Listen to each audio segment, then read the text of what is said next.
నమస్తే, welcome to I dreams. నేను మీ మాధురి.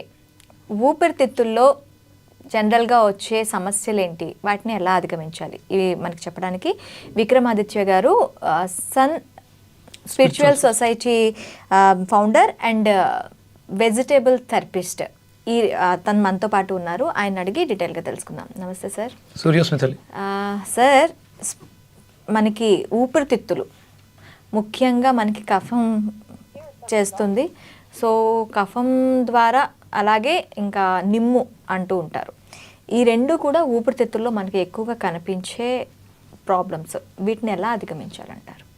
అసలు ఫస్ట్ మనకి ఇది ఎందుకు వస్తుంది అనే అవగాహన కూడా కావాలమ్మా. ప్రతి రోగానికి ఒక కారణం. అవును. డెఫిషియన్సీస్ మన లైఫ్ స్టైల్. మనం రుచులని పూర్తిగా మర్చిపోయాం. ప్రధానంగా ఊపిరితిత్తులు, రెస్పిరేటరీ సిస్టమ్, దీని ఒక అంటే మన శరీరంలో 12 రకాల సిస్టమ్స్ ఉంటాయి. ఓకే. 12 సిస్టమ్స్, 12 రాసులు, 12 నెలలు. ఒక్కొక్క నెలలోనూ ఒక్కొక్క ఆర్గాన్ యాక్టివ్గా ఉంటుంది. మనకి ఉదయం నుంచి మధ్యాహ్నం వరకు 12 గంటలు, అంటే ఒక్కొక్క గంట ఒక్కొక్క ఆర్గాన్ యాక్టివ్గా ఉంటుంది. ఆయా సందర్భాల్లో అవి నడిచే సమయంలో మనం వాటికి సంబంధించిన పనులు చేస్తున్నామా లేదా, దీని మీద ఆధారపడి ఉంటుంది. ఆ నెలల్లో ఈ కాన్సెప్ట్ విన్నాను సార్. నైట్ 1 o'clock 12 o'clock నుంచి మార్నింగ్, అంటే నేను చదివిన దాంట్లో మార్నింగ్ 6 o'clock వరకు మన బాడీలో ఉండే ఒక్కొక్క ఆర్గాన్ ఒక్కొక్క టైంలో చేస్తూ ఉంటుంది. ఇదేంటంటే మనకి మిడ్ నైట్లో ఒక్కొక్కసారి తెలుగు వస్తూ ఉంటుంది, డిఫరెంట్ టైమ్స్లో. 2 o'clock ఒకసారి, 3 o'clock ఒకసారి, 4 o'clock ఒకసారి, ఇలా వస్తూ ఉంటుంది. సో ఈ టైంలో మెలకువ రావడానికి కారణాలు ఏంటి అనే దాంట్లో చదివేటప్పుడు ఒక్కొక్క ఆర్గాన్, ఈ 2 o'clock అప్పుడు ఈ ఆర్గాన్కి సంబంధించి ఏదో ప్రాబ్లం ఉంది, సో అందుకనే అది మీకు గంటలా లేపుతోంది అని చెప్పి దాని గురించి రాసి పెట్టారనమాట.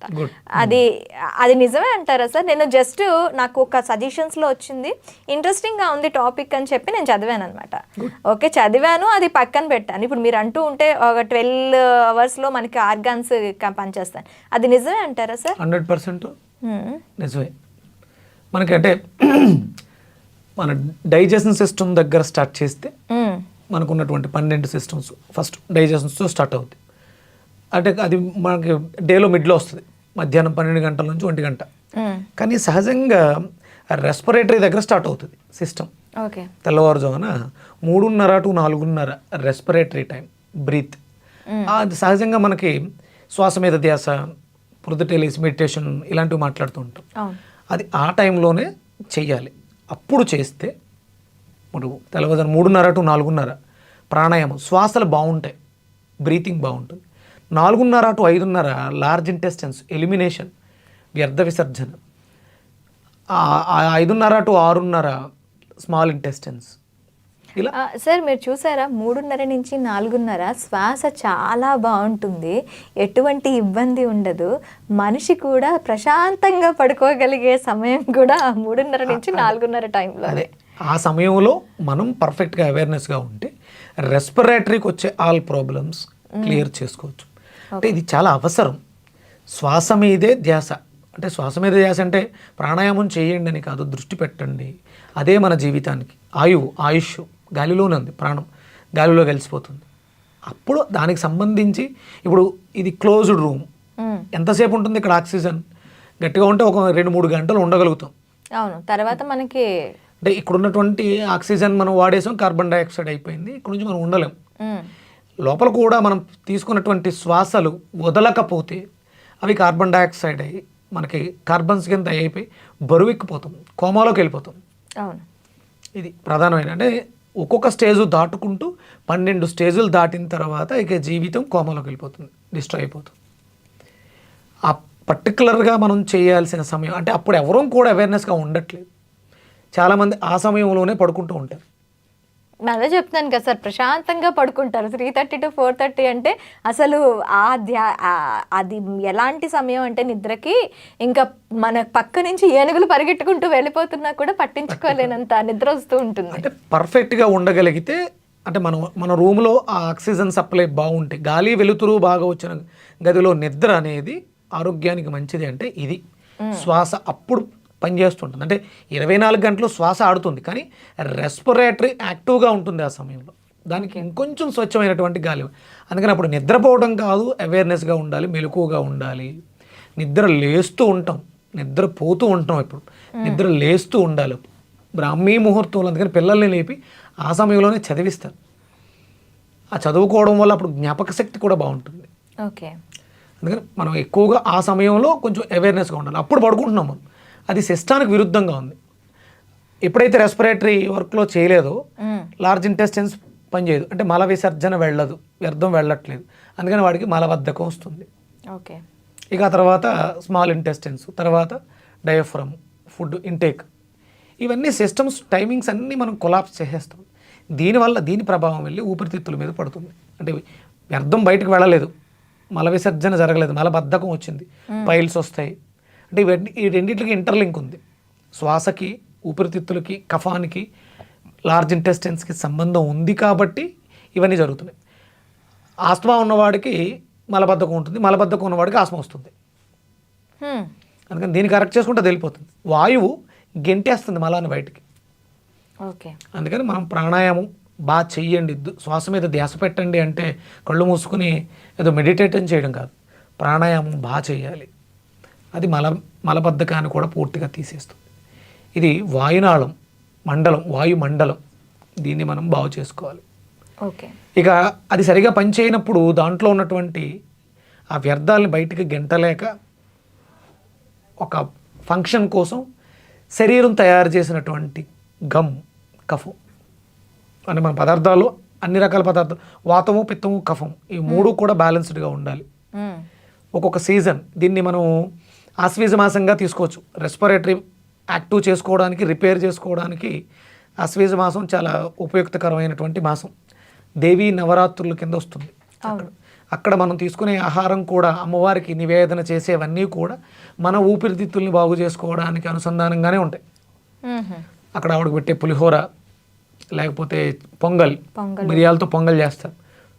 ఈ పొంగల్ అక్కడ ఎక్కువగా మనం మిరియాలనే ఎక్కువ వాడతాం. కారంగా ఉండే పదార్థాలు, మీరు కారం ఎక్కువగా తిన్నప్పుడు మీకు ఏవి యాక్టివ్ అవుతాయి? కారం కొరికారు గట్టిగా, అది ఒక పచ్చిమిరకాయ కొరికినప్పుడు మీకు యాక్టివ్ అయ్యి, అంటే ఇందాక నేను పులుపు అన్నప్పుడు మీరు కళ్ళు చిట్లించారు. కారాన్ని తీసినప్పుడు ఏం యాక్టివ్ అవుతుంది? లాలాజలం యాక్టివేట్ అవుతుంది మ్యాక్సిమం. ఆ తర్వాత శ్వాసలోనే ముక్కులోంచి గారిపోతాయి. అంటే ముక్క ఎలా ఉంటుందో లోపల ఊపిరితిత్తులు అలా ఉంటాయి అన్నమాట. ఓకే. అంటే ముక్కుకి ఊపిరితిత్తులకి సంబంధం ఉంది. మన కారం అనే రుచి మన ముక్కుని అలాగే ఊపిరితిత్తుల్ని కూడా యాక్టివ్ చేస్తుంది. మన కారం అంటే మనం అనుకునేది పచ్చిమిర్చి, ఎండుమిర్చి, ఎర్రగా ఉండేటువంటి కారం, ఇవి కాదు. ఇక్కడ క్షార పదార్థం మిరియాలు, అది నీ నోట్లో లాలాజలం ఊరేలా చేస్తుంది. ఎందుకంటే అది ఆల్కలైన్, ఇది ఎసిడిక్. ఇది పచ్చిమిర్చి అనేది ఎసిడిక్. నోట్లోంచి ఊరే లాలాజలం ఏదైతే అది ఆల్కలైన్. అంటే ఎసిడిక్ నేచర్ పెరిగిన వాళ్ళకి కఫం ఎక్కువ పెరుగుతుంది. ఓకే. కారం తక్కువ తినే వాళ్ళలోని ఎసిడిక్ నేచర్ అనేది ఉంటుందా? ఎసిడిక్ నేచర్ ఫుడ్ అది. ఓకే. అంటే మీరు బిర్యానీలో పచ్చిమిర్చి ఎక్కువ వేసి వండుతారు, అంటే కాన్సన్ట్రేషన్గా పచ్చిమిర్చి ఎక్కువ ఉంటాయి. ఇక తర్వాత మనకు అందులో ఉండే దాల్చిన చెక్క ఇవన్నీ మంచివే, కానీ మీరు ఫస్ట్ వేసే పచ్చిమిర్చి ఏదైతే ఉందో అది ప్రమాదం. అది మన శరీరం ఎసిడిక్గా మారిపోవడానికి కారణమవుతుంది. ఎసిడిక్ నేచర్ పెరిగినప్పుడు ఆ ఎసిడిక్ నేచర్ నుంచి కాపాడుకోవడానికి ఊపిరితిత్తులు ఇబ్బంది పడకుండా ఉండడం కోసం అది కఫాన్ని ఒక లేయర్గా వేసుకుంది. కానీ అది శ్వాసకి అడ్డు తగులుతుంది కాబట్టి మనకి దగ్గు రూపంలో బయటికి గెంటడానికి ప్రయత్నం చేస్తాం. అంటే గొంతు ఒరిసిపోయింది, ఊపిరితిత్తులు ఇబ్బందిగా ఉన్నాయని దగ్గు రూపంలో ఎక్స్ప్రెస్ చేస్తాం, ఫ్లమ్ బయటకు వస్తుంది. మనం ఏం చేస్తాం? టాబ్లెట్, యాంటీబయాటిక్ వేస్తాం. ఆ గమ్ము గట్టి పడిపోయి ఆ గాఢంలోకి వెళ్ళిపోతుంది.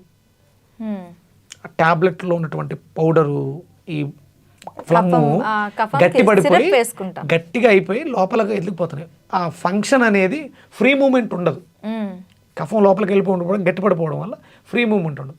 ఇప్పుడు ఇంకొకసారి మళ్ళీ ప్రయత్నం చేస్తుంది, నీటిని తెచ్చి క్లీన్ చేసుకుందామా అని వాటర్ వస్తుంది అక్కడ. మీకు చూడండి, ఊపిరితిత్తుల్లో వాటర్ తీశారు, ఎక్కడి నుంచి వచ్చింది వాటర్? మనం తాగిన వాటర్ పొట్టలోనే ఉంటుందమ్మా.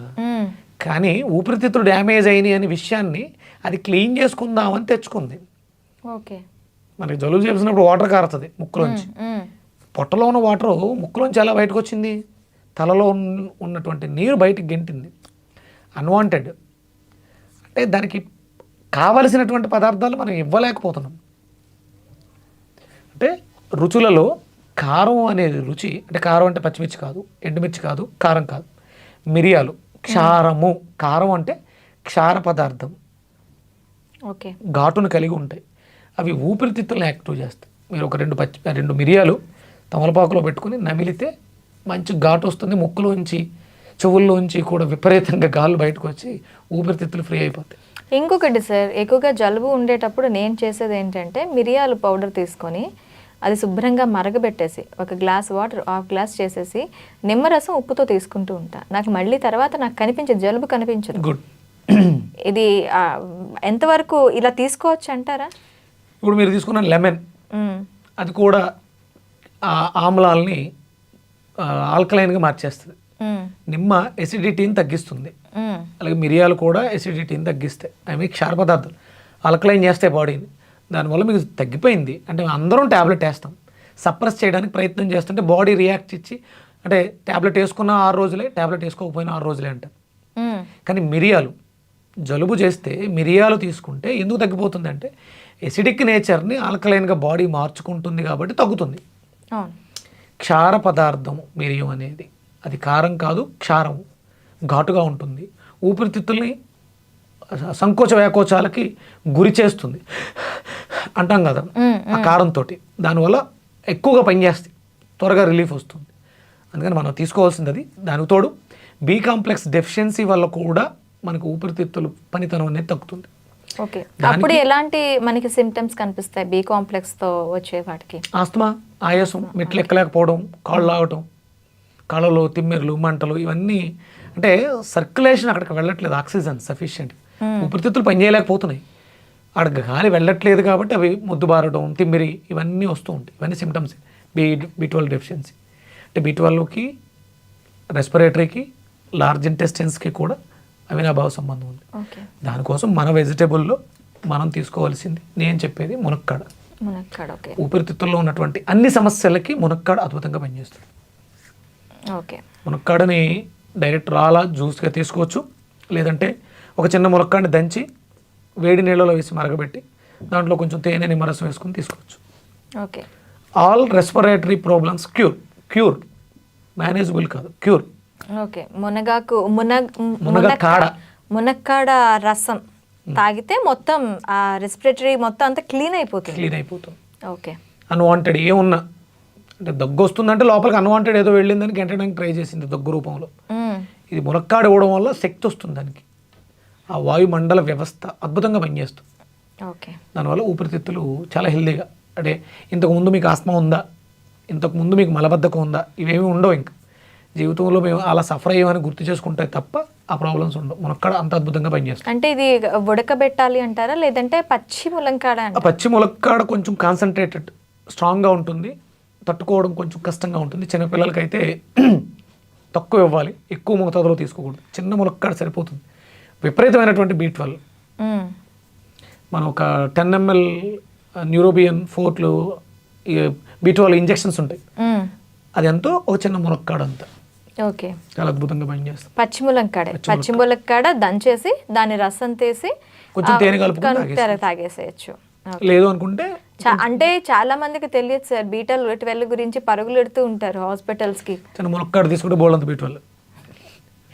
Okay, thank you sir, thank you very much. చూసారు కదా, ఎవరికైనా ఊపిరితిత్తుల సమస్యలు ఉంటే ఇక మీదట ములంకాడ, దాంతోపాటు మిరియాలని మీ రోజువారీ తీసుకునే ఆహారంలో భాగం చేసుకున్నట్లయితే ఖచ్చితంగా మీ రెస్పిరేటరీ సిస్టంలో ఉండే సమస్యలన్నీ కూడాను పోతాయని చెప్తున్నారు. మరొక అంశంతో మీ ముందుకు వస్తాం. Stay with us.